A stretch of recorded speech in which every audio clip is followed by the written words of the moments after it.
10 years ago, Tae Jun was 22 years old and furious in a way he didn't have words for yet. The argument with his father had followed the same shape it always did. His father sat behind the same wide desk, in the same tone he used for board meetings, and told him that the company would not run itself, that the family name did not maintain itself, that gratitude was not optional for a son who had been given everything. "Without this family name," his father said, not even raising his voice, "you are nothing." Tae Jun had heard variations of that sentence his whole life. This time, something in him simply stopped absorbing it. He left the house without his driver, without his bodyguard, without telling anyone where he was going, mostly because he didn't know. Seoul at night looked different on foot than it did through the tinted window of a car. Colder, louder, bigger. He walked for almost an hour before he noticed how cold his hands were and ducked into a small coffee shop, glowing yellow on a side street. The woman behind the counter didn't know his name. She handed him his coffee the same way she'd hand it to anyone. Nobody in the shop looked up when he walked in, and nobody watched him leave. For the length of one cup of coffee, Tae Jun was simply a cold man. In a warm room, and it was the closest thing to peace he'd felt in years. He should have called a car after that. He didn't. He kept walking, turning down a quieter street to clear his head, and that was his mistake. A man near the mouth of an alley clocked the watch on his wrist, the cut of his coat, the unhurried confidence of someone who had never once worried about which streets were safe. The man followed him for a block, then two. The attack came fast. Tae Jun got one arm up before the first blow landed, and after that there was very little he could do. He felt his watch torn from his wrist, his wallet ripped from his coat, and then the ground came up to meet him, hard and cold, and the man was gone. And Tae Jun was alone in a dark street with blood running warm down the side of his face. He remembers thinking, absurdly, that this was the first time in his life no one was coming to help him. No security detail. No driver circling the block. Just him, and the sound of his own breathing, getting slower. Then a voice. Hey, stay with me. Don't close your eyes." He forced them open. A woman was crouched over him, dark hair falling forward, hands already moving with a competence that had nothing panicked in it. She pressed something, her scarf, he realized later, hard against the cut above his eyebrow. "Can you hear me?" she said. "Stay awake. You're going to be okay." He didn't know her. She clearly didn't know him, didn't know what his coat was worth, what his last name meant, what kind of car should have been waiting for him 3 streets over. She simply saw a person bleeding on the ground and made a decision. The way he would learn later, she made most decisions. Immediately, and without asking what was in it for her. "What's your name?" he managed. "Doesn't matter right now. Stay with me." He remembers her necklace swinging forward as she leaned over him. A small, simple pendant. Nothing expensive. Catching the streetlight. He remembers thinking it was strange that of all the things he could focus on while possibly dying, he was focusing on a stranger's necklace. She called for help. She kept talking to him. Steady. Unhurried. The voice of someone who had done this before, and would do it 100 times again. She rode with him in the ambulance, one hand still pressed to the wound, and he remembers drifting in and out. Her voice the one steady thread, pulling him back each time. What he didn't fully understand that night, what he wouldn't piece together until years later, was that she never left. When the ambulance reached the hospital, he expected the version of things he'd seen in dramas. The stranger hands you off to the professionals and disappears into the waiting room. Instead, the woman who'd knelt over him on the street pulled on gloves in the trauma bay and kept working. She wasn't just the person who found him. She was Dr. Naomi James, the attending physician who took his case the second he came through the doors, because she was already there, already working, and simply didn't stop. He remembers her hands, steady over the same wound, under different lighting. He remembers her voice giving orders to a nurse. Quick, precise, none of the softness from the street, all of the calm. He remembers thinking, somewhere in the fog of concussion and painkillers, it's her. It's the same voice. He tried to tell someone. He tried to say, "That's the woman who found me." But the words came out slurred. And by the time he was lucid enough to ask, shift change had happened, and she was gone. And nobody at the nurse's station could confirm which doctor had treated bed 6, because the overnight chart had been filed under a name he didn't recognize and wouldn't understand for another 10 years. When Tae Jun woke up fully hours later, stitched and warm, and finally clear-headed, he asked for her by name. There was no name to give. The discharge paperwork listed his attending physician as Dr. J. Naomi, first initial only, the way the hospital's older intake system sometimes recorded staff, whose full names didn't fit its narrow, decades-old fields. A small, bureaucratic failure that would matter more than anyone in that hospital could have guessed. She had done what she came to do, on the street and then again inside, and returned to her life without asking for anything in return. 3 days after he woke up, his father made a decision that would shape the next 8 years of Tae Jun's life, more than the attack itself ever did. To the men whose job it was to protect the Lee family's interests, an unprovoked assault on the heir to one of Korea's largest conglomerates didn't read like an ordinary mugging, not cleanly enough at least, to rule out something worse. A rival conglomerate sending a message, a business rival testing how far they could reach. His father, unwilling to gamble his only son's life on the answer, didn't wait for certainty. Within the week, Tae Jun was on a plane to New York, enrolled in a graduate program he hadn't applied to, living under a level of quiet security he hadn't agreed to and couldn't refuse. Tae Jun argued. He was 22, freshly stitched together, and furious in a new and different way than he'd been the night of the attack. It didn't matter. Grief, guilt, and fear had made his father immovable, and for the first time in Tae Jun's life, being the heir meant having less freedom, not more. He searched for her anyway, quietly at first, and then with whatever resources reached that far.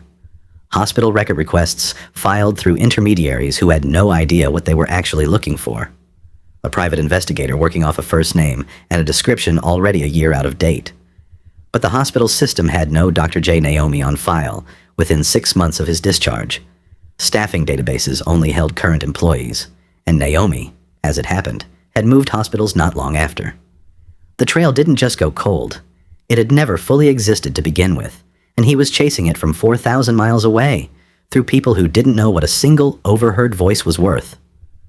For years, every request he made to come home was met with the same answer. Not yet, it isn't safe yet. We're still confirming there's no further threat, long after Tae Jun had stopped believing there ever was one. His parents controlled the terms of his return, the same way they'd controlled everything else since the attack, and no amount of arguing from another continent changed that. He finally came home 2 years before the gala, older, sharper, and done asking permission. The first thing he did, before he'd even fully unpacked, was start looking for her himself. Properly, this time, in person, without intermediaries who didn't understand what they were searching for. He walked the old streets near Iljiro on his own time, half expecting it to mean nothing after so many years. He requested hospital records again, this time standing across the desk himself, instead of routing the question through a private investigator, 4,000 miles removed from the answer. He asked old ER staff, long since scattered to other hospitals, if anyone remembered a doctor who used to go by Naomi. None of it worked. The name in every system was still Dr. J. Naomi, a ghost in the hospital's decommissioned records, attached to a woman who'd since moved on twice over, and never once thought to correct a mistake she didn't know was costing her anything. 2 more years passed that way, not searching quietly in the background of a full life, but searching actively, deliberately, the way a person looks for something they've decided they're not willing to lose twice. In that time, he also became exactly the man his father had always wanted him to be. Sharp, controlled, unshakable in a boardroom. The kind of person nobody could rattle in a meeting, even if they'd seen how relentlessly he chased a single unanswered question in his own time. But he never forgot the sound of a stranger's voice telling him to stay awake, and he never forgot the necklace. And then, on an ordinary evening outside his own family's charity gala, with no search, no records, and no resources involved at all, he simply heard a valet repeat 4 familiar words to a stranger with a cardboard box in her arms. And there she was. Naomi James did not think of herself as someone who'd saved a billionaire's life, because as far as she knew, she hadn't. She remembered a man bleeding on a cold street 10 years ago, and a long, unremarkable overnight shift stabilizing him afterward, one of hundreds of patients she'd treated over the years, without expecting anything back. It hadn't felt like a moment worth holding on to. It had felt like a Tuesday, stretched a little longer than usual. She was 27 now, an attending physician in Seoul, and Seoul was the only home she really remembered, even though she'd been born to Nigerian parents who moved the family to Korea when she was small. She grew up straddling two worlds: Korean at school, in the language she thought in the culture she navigated without a second thought; Nigerian at home, in her mother's cooking and her father's stories, and the small gold necklace her grandmother had given her before they left Lagos, the one Naomi never took off. She had spent her whole life proving she belonged somewhere people didn't expect to see her. It made her stubborn. It made her exceptional at her job, calm when other people panicked, precise when a room fell apart. She'd become one of the most trusted physicians in her department, the one junior staff paged first when something went wrong, because Naomi didn't flinch, and because her charts were always clean, which was exactly why what happened with Mr. Cho didn't make sense to anyone who knew her, until it did. Mr. Cho was a distant relative of the Lee family, admitted for a minor cardiac procedure, and he made sure everyone within earshot knew both of those facts, loudly and often.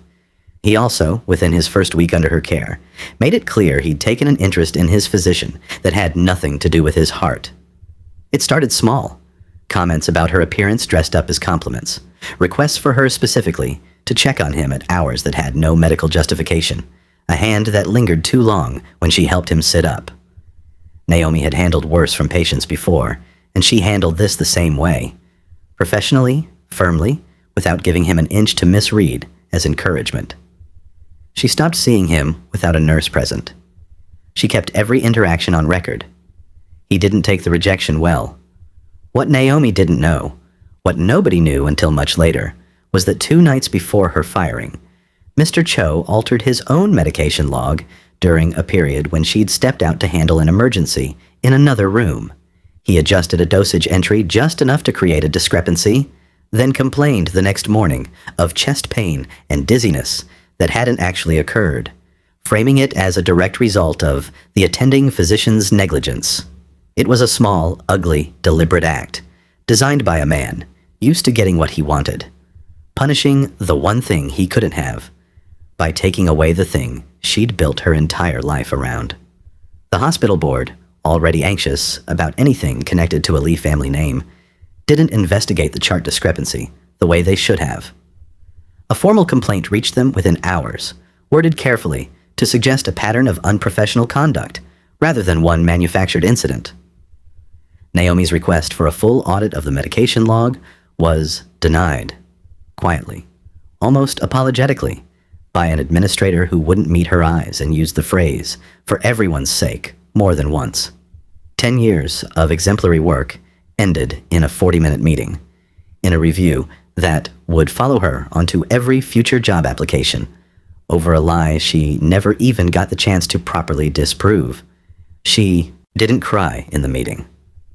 She didn't cry walking to her office, or packing 10 years of her life into a cardboard box, or walking out through the doors she'd walked through 1,000 times, badge deactivated, name already flagged in the system in a way that would take real effort to undo. She told herself she wouldn't cry outside either.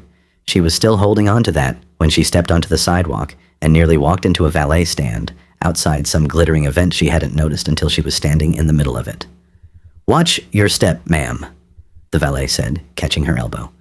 "You're going to be okay." It was such an ordinary thing to say. She barely registered it, but 20 feet away, under the lights of the Lee Foundation's charity gala, a man in a tailored suit went suddenly, completely still. Lee Tae Jun had been half listening to a board member discuss next quarter's donations when the sentence reached him. Not even from her, just an echo of it. A valet repeating words that had lived in his memory for 10 years. "You're going to be okay." He didn't decide to walk outside. His body simply did it before the rest of him caught up. And there she was, a cardboard box in her arms, chin lifted in the specific way of someone refusing to fall apart in public, a little older than the last time he'd seen her. Of course she was, it had been 10 years, but it was her. He knew it before he could have explained how. Something in the set of her shoulders, the calm underneath the visible strain. Then he saw the necklace, small and simple, catching the light exactly the way it had that night, and any doubt left in him disappeared. "It's you," he said, before he could stop himself. Naomi turned, startled, box shifting in her arms. A stranger in an expensive suit was staring at her like he'd seen something impossible. "Sorry?" she said. "Do I know you?" He almost laughed, except nothing about this felt funny. 10 years of searching, and she was looking at him like he might be lost, or drunk, or both.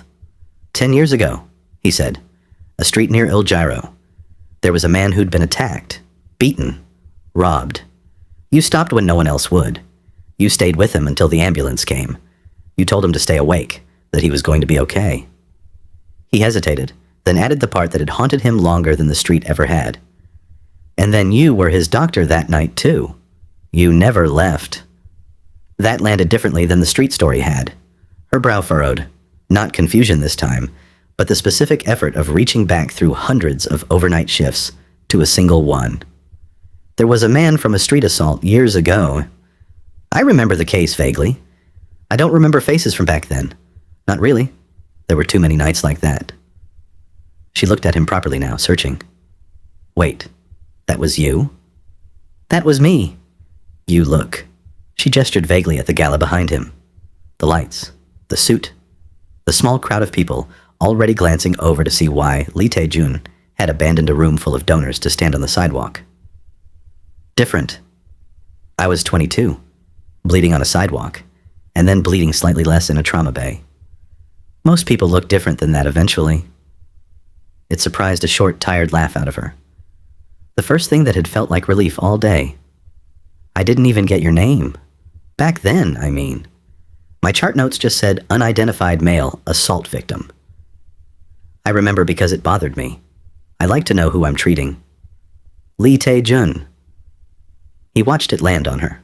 Watched her place the family name against the banner behind him, against the foundation, against the hospital she'd just been thrown out of, and watched her go very still. Lee, she repeated slowly. As in, the Lee Foundation. As in the family whose name was on the complaint that just ended my career. She stopped herself, jaw tightening. Box gripped a little harder against her chest. He caught it immediately. Tell me that's not true.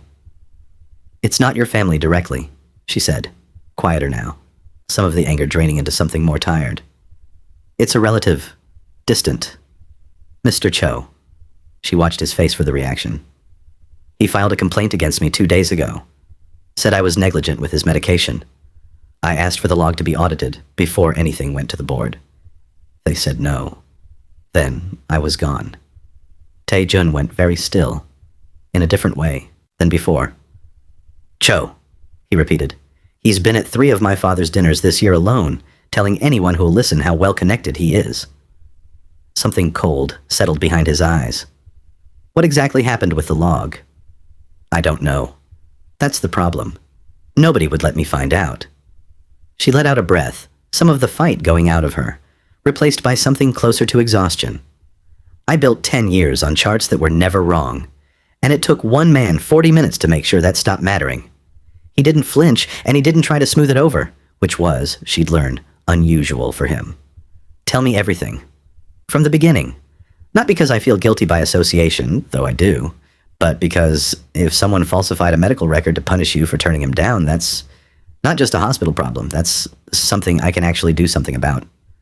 Why would you believe me over him? You don't know me.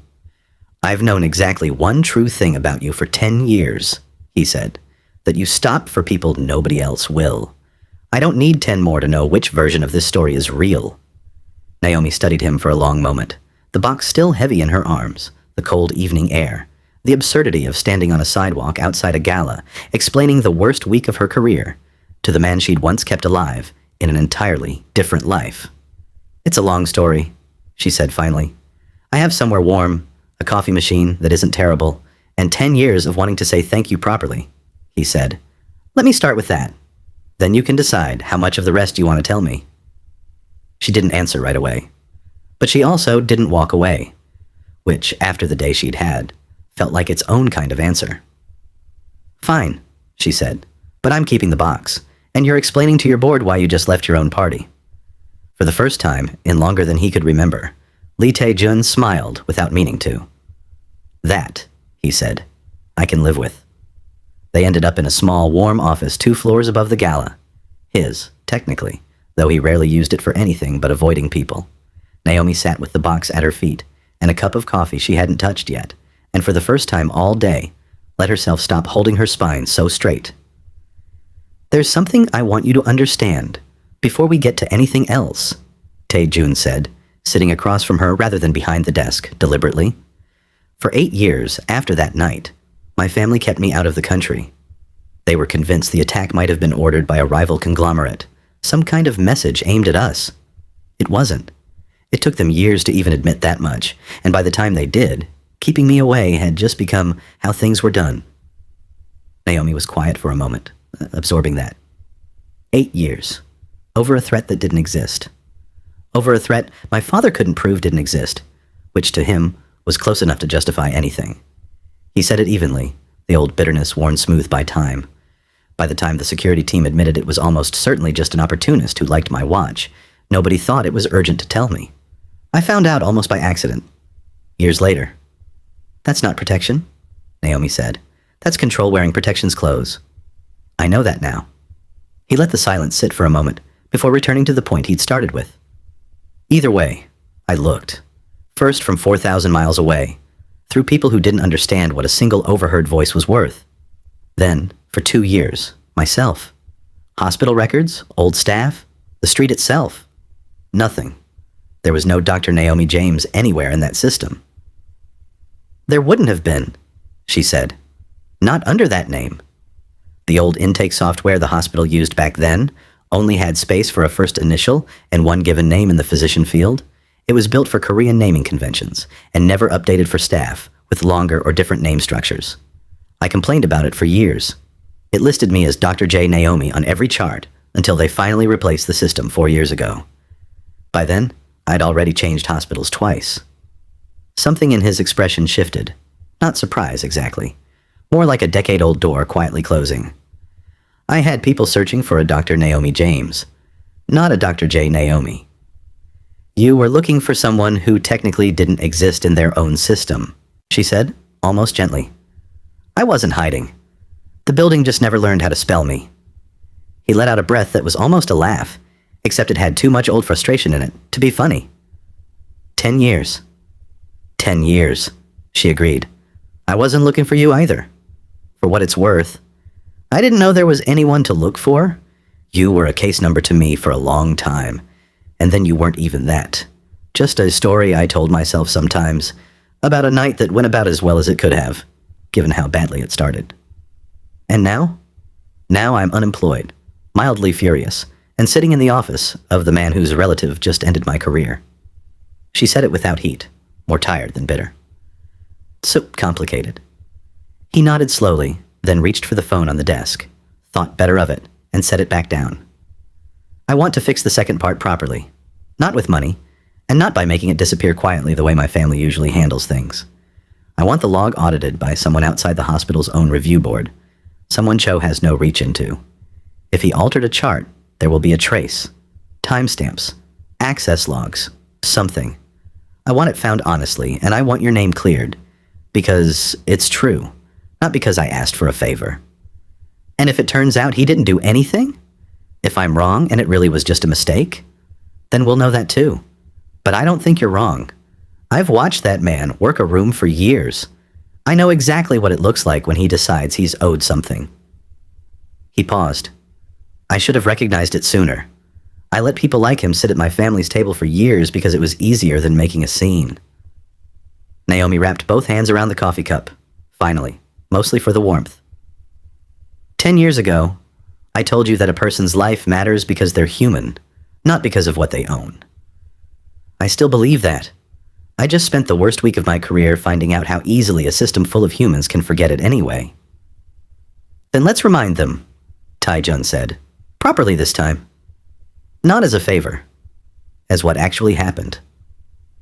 For the first time since walking out of the hospital that morning, Naomi allowed herself something close to hope. Cautious, unpolished, but real. "Okay," she said. "Start with the audit. I'll tell you the rest as we go." The audit took 11 days. Tae Jun brought in an independent medical records firm with no ties to the hospital board, no ties to the Lee Group's foundation, and no reason to protect anyone. He gave them one instruction. Find what actually happened, and if it makes my family look bad, that's not their problem to manage. It's mine. Naomi didn't hear from him during those 11 days, not because he disappeared, but because he told her plainly he wasn't going to call with updates until there was something real to say. She spent the time the way she spent most difficult stretches of her life, quietly, without asking anyone for reassurance, sending out applications to hospitals that hadn't yet heard the word negligence attached to her name, and trying not to think about the ones that had. On the 12th day, she got a call, not from Tae Jun, but from the audit firm directly, informing her that the hospital board would be reviewing new findings that afternoon, and that she was welcome to attend. She almost didn't go. Then she put on the same steady face she wore into every trauma bay for 10 years, and went anyway. The findings were exactly what Tae Jun had suspected, laid out in language too precise to argue with. The medication log for Mr. Cho's case showed an access entry at 2:47 a.m., made from a terminal in his own hospital room. A terminal patients were not authorized to use unsupervised, time-stamped 4 minutes after Naomi had been paged away, to handle a cardiac arrest 2 floors up. The entry altered a dosage field that had no clinical reason to be touched. His complaint of chest pain and dizziness, filed the next morning, referenced symptoms that didn't match any of his actual vitals. Recorded that night, all of which were normal. There was no ambiguity left in it.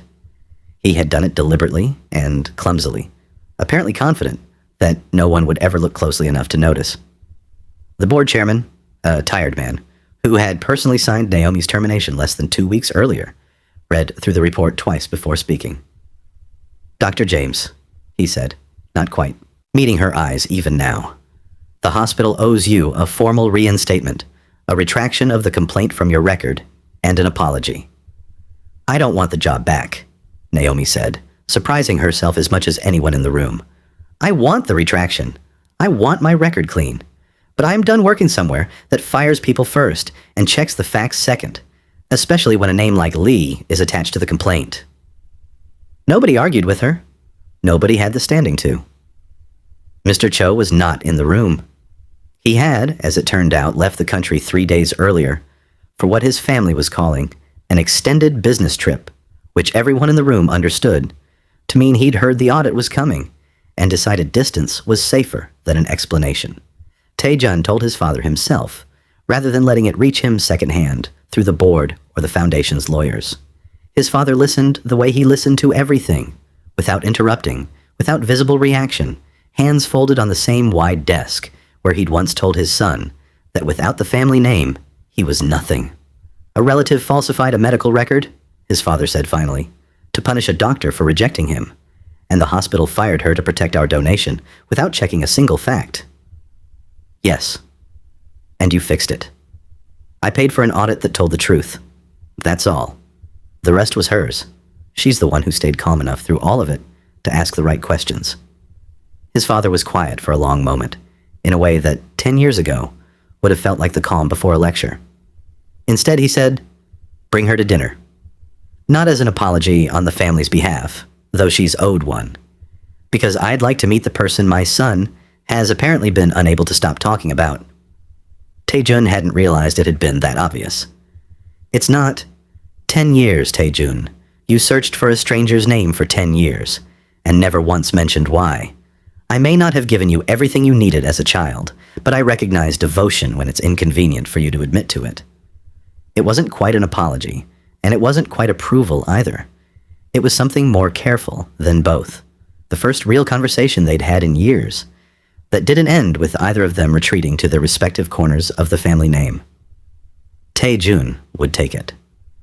Naomi, when he told her about the dinner invitation, took considerably more convincing. "Your father funds the hospital that fired me 2 weeks ago." "My father also just found out exactly why, and didn't like the answer any more than I did," Tae Jun said. "You don't have to go to prove anything to him. You've already proven everything you need to me, on 2 different streets in 2 very different decades. Come because you want to, or don't come at all." She thought about it for exactly as long as it took to finish her coffee. "Fine," she said, "but if he mentions Mr. Cho's family connections even once, I'm leaving before dessert." If he does, Tae Jun said, I'll be right behind you. Dinner with his father had gone better than either of them expected. Dinner, or rather the years of careful distance that followed, with his mother did not. Mrs. Lee never said anything as crude as I don't approve. She was too precise a woman for that. Instead, over the following months, she simply asked the same question in a dozen different shapes, at dinners and family gatherings and the kind of casual lunches that weren't casual at all. What does she bring to this family, beyond her career? Until Naomi stopped waiting for the question to be asked directly and started hearing it in everything. It came to a head, as these things do in families like the Lees, at a luncheon Mrs. Lee arranged with the wives and mothers of Seoul's oldest names, an audition dressed up as hospitality. Naomi understood the room the moment she walked into it. Old money, quietly measuring new blood, waiting to see whether she'd grovel for their approval or embarrass herself trying. She did neither. When one of the women, smiling without warmth, asked what Naomi would bring to the Lee family, beyond her career, the room went still in that particular way rooms do when everyone already knows the answer they're hoping for. Nothing, Naomi said simply. No estate, no trust fund, no name that opens doors before I've earned the right to walk through them. What I bring is a man who bled out on a street with no one else willing to stop and remembered my voice for 10 years after. If that's not enough for this family, I understand. I won't apologize for something I was never given the chance to have. Mrs. Lee said nothing at all, which was, for her, its own kind of concession, though not yet the one that mattered. Tae Jun confronted his mother directly that same week, for the first time in his adult life, not waiting to be invited to speak. He told her plainly that she'd spent his whole childhood teaching him the family name was the only thing that made him worth anything, and that he wasn't going to let her teach Naomi the same lesson through a different, quieter kind of cruelty. His mother listened, said little, and for weeks afterward, the subject simply went cold between them. Not resolved, just set aside, the way difficult things sometimes are, in families that have learned to survive by not finishing certain conversations. What actually changed her mind had nothing to do with any of it. It happened on an ordinary Tuesday, at a family gathering neither Tae Jun nor Naomi had expected to matter. Mrs. Lee, mid-sentence at the head of the table, went suddenly pale, pressed a hand flat against her own chest, and said with more confusion than alarm that she couldn't quite catch her breath. The room did what rooms full of powerful, well-connected people often do in an actual emergency. It froze, reaching for phones, for names of specialists, for the right person to call, rather than the right thing to do. Naomi was already moving. She had Mrs. Lee sitting upright before anyone else had finished dialing, 2 fingers at her wrist, asking short, precise questions in the same voice she'd used on a cold street a decade ago and 1,000 trauma bays since. When did it start? Does it radiate to your arm? Are you on any blood thinners? Look at me. Stay with me. There was no performance in it, no audience she was trying to impress, no Lee family watching to score her against a list of unspoken qualifications. Just a doctor, doing exactly what she'd always done, for a woman who had spent months making it clear she didn't think Naomi belonged in this family at all. It turned out to be a severe panic attack, layered on top of undiagnosed arrhythmia. Frightening, but not catastrophic, and caught early enough because Naomi hadn't wasted a single minute deciding whether Mrs. Lee deserved her competence before offering it. Afterward, once the specialists Naomi had calmly directed someone to call had confirmed there was no lasting danger, Mrs. Lee asked to speak with her alone. "You could have let someone else handle it," Mrs. Lee said, still a little unsteady, sitting up in a spare bedroom, rather than a hospital bed, because Naomi had judged, correctly, that she didn't need one. "After everything I've put you through this year, it would have been understandable." "It wouldn't have occurred to me," Naomi said, and meant it. "You weren't a test in that moment. You were a person in front of me who needed help. That's the only thing I've ever known how to see." Mrs. Lee was quiet for a long moment. The kind of silence that, in this family, usually meant more, was happening beneath it than above it. "I spent months asking what you'd bring to this family," she said finally. "I think I was asking the wrong question the entire time. I never once asked what kind of person you actually were. I assumed I already knew, because I decided it before I met you." And now? Now I know exactly what kind of person you are. You just showed me, without an audience, without a reason to perform it, in the one moment it would have been easiest to walk away. She reached over briefly and took Naomi's hand. Not quite an apology, but close enough to be one. My own mother built this family's name out of a single textile shop in Busan. Everyone forgets that now. They only remember what it became. I think I forgot, somewhere along the way, that it started as nothing too, and that nothing was never the point. The person building it was. It wasn't a grand reconciliation. There was no dramatic embrace, no sudden warmth replacing months of cold arithmetic. But 2 days later, a small box arrived at Naomi's apartment. A plain gold pin that had belonged to Mrs. Lee's own mother, with a note that read simply, "Wear this if you want to. Not because you need our name. Because I finally understand you never did." Naomi wore it. In the end. Pinned, quietly, beside the necklace she'd never once taken off. The one her grandmother had given her before leaving Lagos. The one that had caught the streetlight the night she knelt over a bleeding stranger and decided, without knowing his name or his net worth, that he was worth stopping for. 2 women, 2 families, 2 very different definitions of what it meant to build something from nothing, finally sitting easily next to each other on the same small piece of gold.